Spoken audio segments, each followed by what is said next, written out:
श्रीमद्भगवद्गीता प्रथम अध्याय। धृतराष्ट्र उवाच धर्मक्षेत्रे कुरुक्षेत्रे समवेता युयुत्सवा मामकः पांडवाश्चैव किम कुर्वत संजय।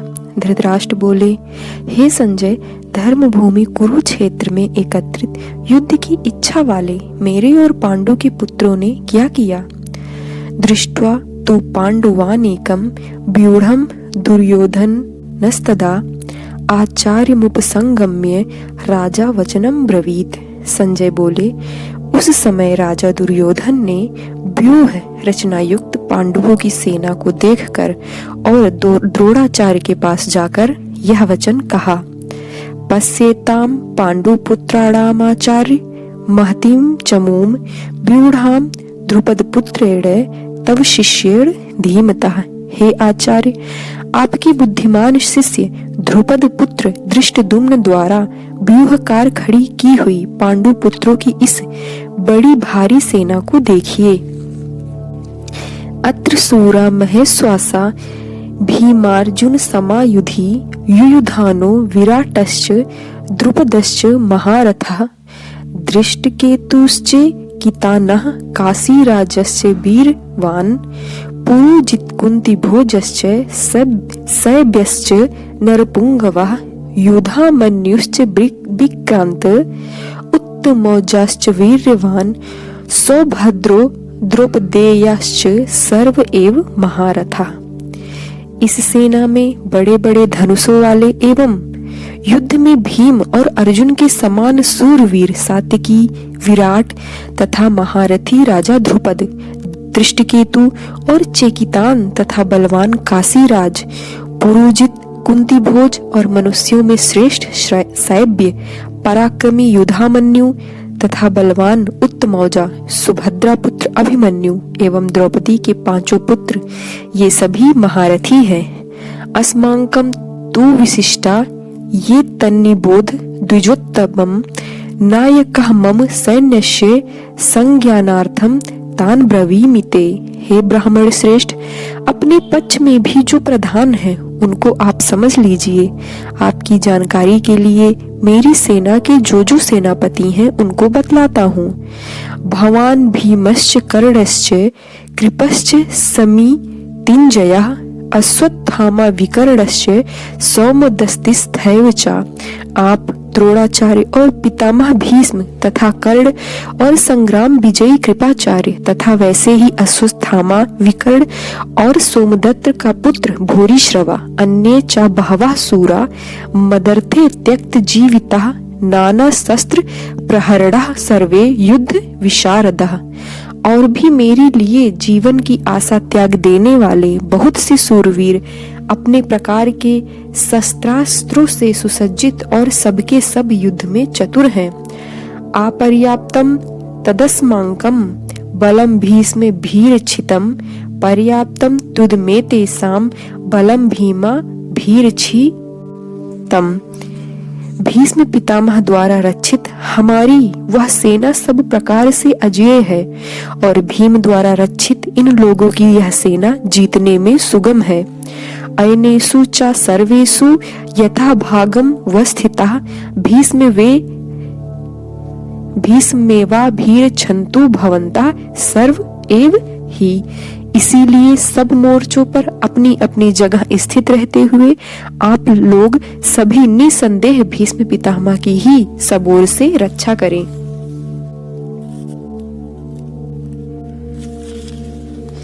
तस्य संजयेन हर्षं कुरु वृद्धा पितामहा सिंहनादं विंध्योच्चय शंख दधमो प्रतापवान। कौरवों में वृद्ध बड़े प्रतापी पितामह भीष्म ने उस दुर्योधन के हृदय में हर्ष उत्पन्न करते हुए उच्च स्वर से सिंह की दहाड़ के समान गरज कर शंख बजाया। तथा शंखाश्च भैरश्च पड़वान कगोमुखः सहसैवाभ्यहन्ते सा शब्दस्तु मूलो अभवत। इसके पश्चात शंख और नगारे तथा ढोल, मृदंग और नरसिंहे आदि बाजे एक साथ ही बज उठे। उनका वह शब्द बड़ा भयंकर हुआ। ततः स्वरते हर्युक्ते महति सैन्यदे स्थितो माधवः पांडवश्चैव दिव्यो शंखो प्रदद्मतु। इसके अनंतर सफेद घोड़ों से युक्त उत्तम रथ में बैठे हुए श्री कृष्ण महाराज और अर्जुन ने भी अलौकिक शंख बजाए। पांचजन्यम ऋषिकेशो देवदत्तम धनंजयः पौंड्रदद्मो महाशंखम भीमकर्ता वृकोदरा। श्री कृष्ण महाराज ने पंचजन्य नामक, अर्जुन ने देवदत्त नामक और भयानक कर्म वाले भीमसेन ने पौंड्र नामक महाशंख बजाया। अनंत विजयम राजा कुंती पुत्रो युधिष्ठिरः नकुलः सहदेवश्च सुघोषमणि पुष्पकौ। कुंती पुत्र राजा युधिष्ठिर ने अनंत विजय नामक और नकुल तथा सहदेव ने सुघोष और मणि पुष्पक नामक शंख बजाए। कास्यश्च परमेश्वासा शिखंडी च महारथा दृष्टिदुम्नो विराटश्च सात्विकीश्च पराजिता द्रुपदो द्रौपदेयश्च सर्वसः पृथिवीपते सौभद्रश्च महाबाहुः शंखान दध्मु पृथक पृथक। श्रेष्ठ धनुष वाले काशीराज और महारथी शिखंडी एवं दृष्टिदुम्न तथा राजा विराट और अजय सात्विकी राजा द्रुपद एवं द्रौपदी के पांचों पुत्र और बड़ी भुजा वाले सुभद्रा पुत्र अभिमन्यु, इन सभी ने हे राजन सब ओर से अलग अलग शंख बजाए। सा घोषो धार्तराष्ट्राणाम हृदयानि व्यदारयत नभश्च पृथिवीम चैव तुमुलो ब्यानु नादयन। और उन भयानक शब्द ने आकाश और पृथ्वी को भी गुंजाते हुए धृतराष्ट्र के अर्थात आपके पक्ष वालों के हृदय विदीर्ण कर दिए। अथ व्यवस्थितान दृष्ट्वा धार्तराष्ट्रान् कपिध्वजः प्रवृत्ते शस्त्र संपाते धनुरुद्यम्य पांडवः ऋषिकेशं तदा वाक्य मिदमाह महीपते। अर्जुनोवाच सेनयोरु भयोर्मध्ये रथम स्थापत्य में अच्युत। हे राजन, इसके बाद कपिध्वज अर्जुन ने मोर्चा बांधकर डटे हुए धृतराष्ट्र संबंधियों को देखकर उस शस्त्र चलने की तैयारी के समय धनुष उठाकर ऋषिकेश श्री कृष्ण महाराज से यह वचन कहा, हे अच्युत, मेरे रथ को दोनों सेनाओं के बीच में खड़ा कीजिए। यावदेतान निरीक्षे अहम योद्धु कामान वस्थितान कैर्यमया सह योद्धव्य मस्मिन रण समुद्यते। और जब तक मैं युद्ध में क्षेत्र में डटे हुए युद्ध के अभिलाषी इन विपक्षी योद्धाओं को भली प्रकार देख लूं कि इस युद्ध रूप व्यापार में मुझे किन किन के साथ युद्ध करना है, तब तक उसे खड़ा रखिए। योत्स्यमानान् वेच्छे अहम या एत्रे अत्र समागता धार्तराष्ट्रस्य दुर्बुद्धेर युद्धे प्रिय चिकीर्वसः। दुर्बुद्धि दुर्योधन का युद्ध में हित चाहने वाले जो ये राजा लोग इस सेना में आए हैं, इन युद्ध करने वालों को मैं देखूंगा। संजय उवाच एवं मुक्तो ऋषिकेशो गुणाकेशेन भारत सेनयोरु भयोर्मध्ये स्थापयित्वा रथोत्तमं भीष्म द्रोण प्रमुखतः सर्वेषां च महीक्षिताम् उवाच पार्थ पश्येत्तांसं वेतान कुरु नीति।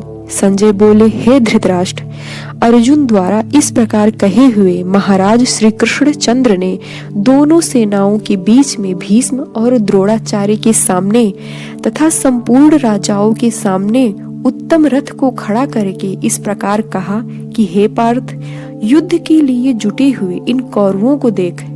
तत्र पश्यस्थितान पार्था पितृनथ पितामहान आचार्यन मातुलान भ्रातृ पुत्रा पुत्रान पुत्रौन सखिस्तथा स्वसुरान सुहृदयश्च सेनयोरु भयोरपि।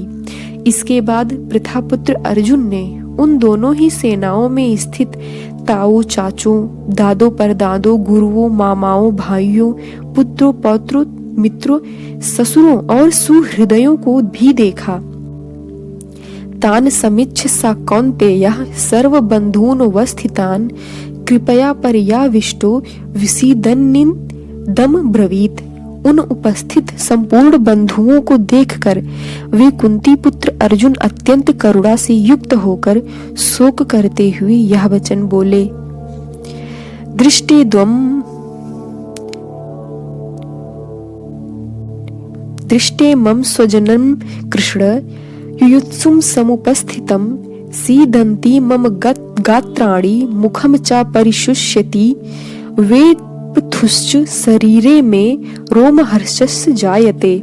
अर्जुन बोले, हे कृष्ण, युद्ध क्षेत्र में डटे हुए युद्ध के अभिलाषी इस स्वजन समुदायों को देखकर मेरे अंग शिथिल हुए जा रहे हैं और मुख सूखा जा रहा है तथा मेरे शरीर में कंप एवं रोमांच हो रहा है। गांडीवम स्त्रसते हस्ता त्वक्चैव परिद्यह्यते नाचा सन्कोम्यवस्थातुं भ्रमतीव च मे मनः। हाथ से गांडीव धनुष गिर रहा है और त्वचा भी बहुत जल रही है तथा मेरा मन भ्रमित सा हो रहा है, इसीलिए मैं खड़ा रहने को भी समर्थ नहीं।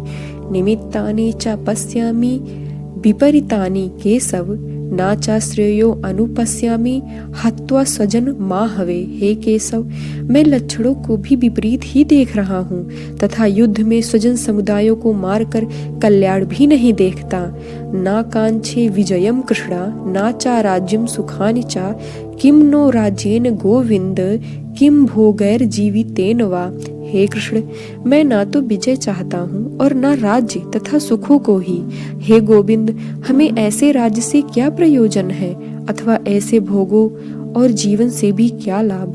ये सामर्थ्य कांक्षितामम नो राज्यम भोगा सुखानि चा ता इमे अवस्थिता युद्धे प्राणाम त्यक्त्वा धनानि चा।